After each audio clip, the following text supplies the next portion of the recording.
இன்னைக்கு நம்மளுக்கு எல்லாருக்கும் பிடிச்ச சமுத்திரக்கனி நடிச்சு வெளில வந்திருக்க தீர்மானிக்கும் ஷார்ட் அண்ட் கியூட் ரிவ்யூ பார்த்துடலாம். ஒன்லைன்ல ஸ்டோரி என்ன சொல்லணும்னாக்கா, நம்ம ஹீரோ லாட்டரி கடை வச்சிருக்காரு.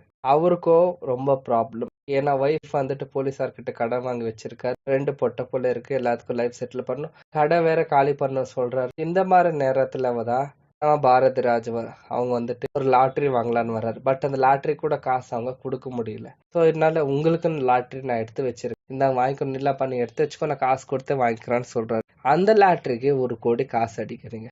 அது அவரு கொண்டாந்து போய் சேர்த்தாரா, இல்ல அவர் ஃபேமிலி கஷ்டத்தை பார்த்தாரா, இல்ல இது நடுவில் என்னென்ன ஆச்சு? இது தாங்க மூவியோட ஒன்லைன் ஸ்டோரி. ஷார்ட் அண்ட் கியூட்டா முடிச்சிட்டேன். இதுக்காகவே நம்மளுக்கு ஷார்ட்டா நீங்களும் ஒரு லைக் கொடுத்துட்டு, ஒரு கமெண்ட் கொடுத்து, சப்ஸ்கிரைப் பண்ணிட்டு ஷேர் பண்ணுங்க. இதுக்கப்புறம் என்ன ஆச்சுன்னு இந்த மூவியை பார்த்து நல்லா தெரிஞ்சுக்கோங்க. பை த பை, நான் மிராக்கல் திங்க் உங்களிருந்து விடுபடுகிறேன். நன்றி, வணக்கம்.